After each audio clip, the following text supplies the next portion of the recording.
주택에서 빠질 수도 있고 그리고 주택임대 등록하시면 3천에서 4천 정도의 수익이 나서 매도를 하셨어요? 저는 5년 전부터 손해볼 게 없는 가격이다.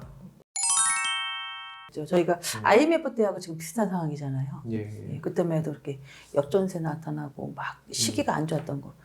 지금 보면 돌려줄 돈이 없으면 네. 쉽게 던지시더라고요, 또 그냥. 지금 그래서 아파트 시장이 추락하고 있는 이유가 문어발식으로 투자했던 투자자들이 2년 전에 비해서 전세가 너무 떨어지니까 네. 막 던지더라고요. 그래서 지금 주변에 있는 분이 지금 세입자가 나간다고 할까봐 지금 전화만 오면 벌벌 떨고 계셔요. 아니 2년 전이랑 상황이 완전 역전됐어요. 바뀌어서. 2년 전에는 집주인이 나가라고 할까봐 그랬는데 맞아요. 그때 그런 시절이 지금은 있었어. 제발 계시라고. 응? 오히려 집주인들이 그냥 세입자 전화 올까봐 전화기 꺼놓고 싶다고 하시더라고요. 진짜 이렇게 될 줄은 상상도 못했던 것 같아요. 금리 인상의 여파가 꽤 큰 것 같네요. 중개사로서 오피스텔 투자자분들한테 하시고 싶은 말씀. 일단은 소액 투자라도 내 노후를 한다 그러면 원룸 같은 거 사시고요. 조금 더 투자 금액보다 높다 그러면 1.5룸, 투룸, 특히 미사 같은 경우는 1.5룸하고 투룸이 귀하다 보니까 네. 그런 거 하셔야 되고 또 준비할 아까 말씀하셨듯이 뭐 주택 임대를 할 것이냐 일반으로 할 것이냐 어떻게 할 것이냐 하는데 그거는 본인이 선택을 하셔야 돼요. 그리고 지금은 주택 임대가 이제 개정법이 다시 또 바뀔 거라고는 하니까 그거 다 눈여겨 보셨다가 또 혹시라도 뭐 주택세에서 빠진다 옛날처럼 주택세에서 빠질 수도 있고 뭐 그때는 사셔가지고 주택 임대 등록하시면 그래도 지금 옛날보다는 세가 많이 올라서 네. 그렇게 많이 무리하진 않을 거예요. 그러니까 뭐 오피스텔을 하든 저는 무조건 그냥 네. 다 좀 지금 시기에는 눈여겨봤다가 여유 자금 있으면 사시는 게 좋지 않을까. 저평가다. 네. 네. 대출 없이 사면 너무 좋겠죠. 네. 그렇죠. 투자자로서 또 해주실 말씀 없을까요? 저는 조금 다르게 생각을 하고 있는데요. 네. 저는 오히려 원룸이 조금 더 괜찮다라고 생각을 하고 있어요. 네. 네. 왜냐면 저는 사실 처음에 투자를 판교 오피스텔에 했었어요. 네.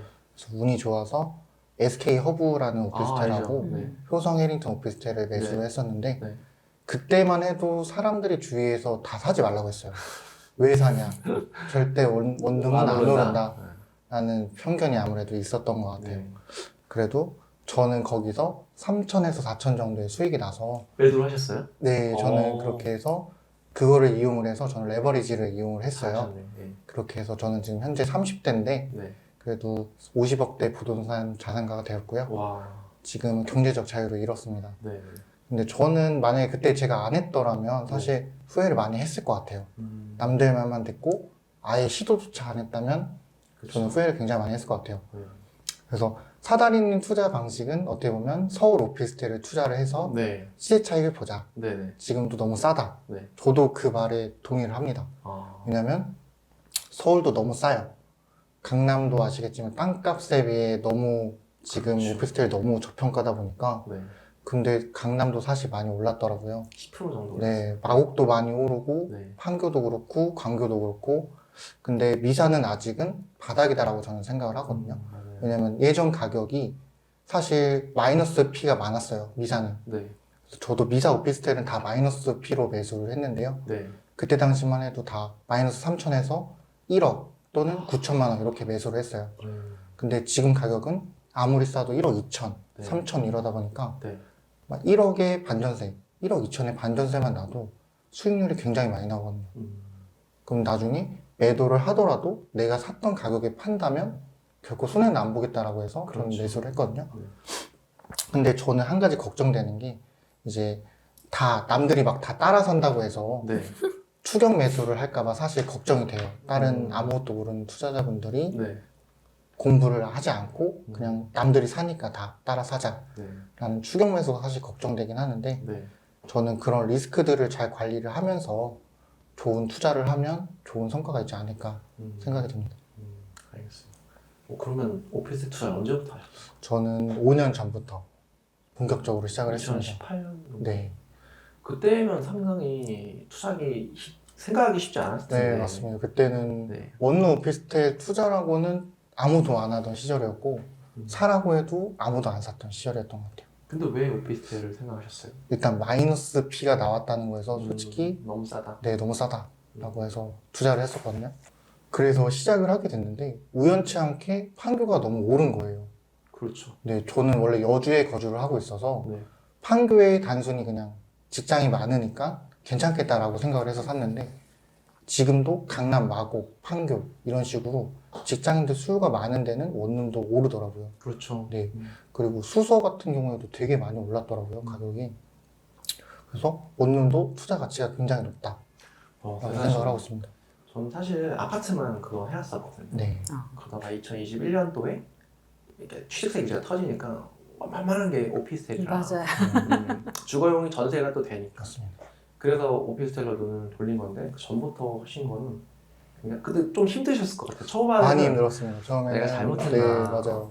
왜냐면 한 2년 정도까지는 그냥 수익이 아예 안 났다고 봐야 되거든요. 근데 그렇죠. 오늘 마이너스였었죠. 네, 맞아요. 네. 그러다가 2년이 지나고 나서부터는 수익이 많이 나더라고요. 전세만 올려받아서. 네. 네. 그래서 저는 그걸로 지방 아파트를 투자를 했어요. 아 그러시구나. 네, 그러다 보니까 그때는 또 운이 좋은 터라 네. 모든 아파트 가격이 다 올랐을 때더라고요. 네네네. 그래서 지방의 분양권 아파트 위주로 투자를 많이 했었고요. 음. 그러다가 경매나 공매로 나오는 상가들을 사기 시작했습니다. 원래는 수익형이 좀 관심이 네, 많으시죠? 저는 조금 안전하게 투자를 하자라는 스타일이라서 네. 혹시나 떨어질 때를 대비를 하는 것 같아요. 만약에 사다리니처럼 혹시나 서울 오피스텔이 오르지 않아도 네. 내가 과연 얻어갈 수 있는 게 있을까라고 생각을 했을 때는 안전하게 수익형으로 투자를 하면 나쁘지는 않겠다라고 생각이 들었거든요. 지금 이제 오피스텔 투자하는 건데 다 같이 공감하는 게 네, 손해볼 게 없는 가격이다. 맞습니다. 떨어지기는 힘들다 더 이상. 안 올라도 오피스텔 월세만 받아도 그렇죠. 손해볼 게 없는 셈이다. 그렇죠. 오히려 벌죠. 우리는 분양가 때문에. 그거에 비해서 미사 같은 경우가 지금 아까 말씀처럼 저평가돼 있다. 특히 원룸 같은 경우.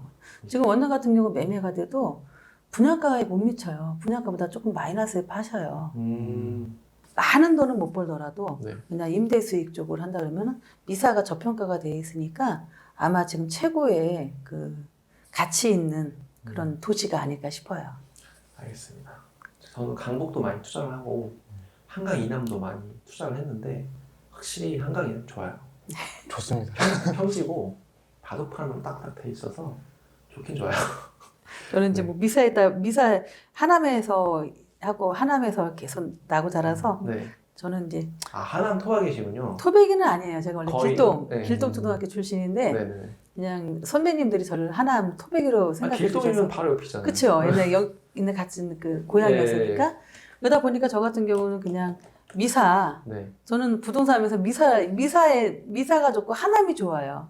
예, 지역 땅값도 사랑하시는구나. 그렇고, 예. 네. 지역을 너무 사랑해서 음. 제가 잠깐 이제 분당에 잠깐 이제 결혼해서 좀 장사 때문에 갔었는데 지역 향수병이 생기더라고요. 아, 그 정도예요? 우울증이 왔어요. 근데 저 지금 너무 좋고 미사 자체가 아니면 하남 자체가 또 5호선이 연결돼 있고 또 3호선도 또 올 것이고 9호선도 지금 이야기 중이다 보면 너무 앞으로는 지금 세 개의 그 호선이 올 거잖아요. 네. 그럼 여기처럼 지금 좋은 데가 아까처럼 뭐 서울보다는 약간 좀 외졌다고 생각하시겠지만 네. 나중에 향후 한 5, 6년만 지나면 외진 데가 아닌 진짜 번화가 진짜 강남 제가 제 3의 강남이라고 하잖아요. 제 2의 강남도 돼 있는 게 저희 하남인 것 같아요. 아니 저 창고 투자도 관심이 많아요. 네, 근데 하남 쪽이 괜찮더라고요. 그 이유가 너무 좋죠. IC가 옆에 있어요. 맞아요. 굉장히 중요하거든요. 창고 투자할 때는. IC가 바로 있는 데는 서초랑 네, 강인 IC, 그러니까 중부고속도로 그쪽밖에 없더라고요. 저쪽 그 영등포 쪽은 좀 교통이 좀 불편하죠. 힘들어요. 그래서 하남이 그 창고 지면서 땅값이 많이 상승한 데가 하나밖에 없어요. 보면은 아까 말씀처럼 하남 IC하고 네. 서울의 그 교통 수단이 되게 좋잖아요. 네네네. 그러니까 지금 이제 어느 순간부터 하남이 땅값이 너무 많이 비싸요. 올랐고 비싸요. 지금 이제 특히 또 교산지구가 이제 이주를 시작할 거예요. 벌써 이제 보상도 거진 다 마무리됐고 지금 뭐 지상도 다 끝나가지고 네. 아마 내년부터는 좀 이주를 하지 않을까. 그러면은 이제 하남은 땅이 없어요. 그렇죠. 예. 그러다 보면 지금 혹시라도 뭐 땅에 관심이 있다거나 그러면은 지금 조그만 거 하나면 거라도 땅을 사놓으시면 네. 그래도 제가 올 초에는 땅에 관심이 많았거든요. 그래서 건물을 올리려고 그랬어요, 처음에는. 근데 오피스텔이 더 싼 거예요. 내가 맞아요. 올리는 것보다 그냥 지어진 걸 네. 최근 걸 사면은 이렇게 가지고도 낫거든. 그게 훨씬 나아요. 그리고 전세 놓기도 훨씬 편하고 음. 그래서 아예 방향을 바꾼 거죠. 그렇게 됐습니다. 네. 아무튼 오늘 이제 촬영은 여기까지 하고 네. 저를 한번 따라해 주세요. 구독과 구독과 좋아요를 좋아요를 눌러주세요. 눌러주세요. 눌러주세요. 감사합니다. 네. 서울 전역의 오피스텔 상승률은 저는 2006년도에 있는 것 같아요. 입주물량이 거의 없다시피 해요. 종부세 측면에서 봤을 때 초역세권인데 안 살 리가 없더라고요. 여기 발산역의 특징은 취득세, 종부세에서 주택수에서 빠지기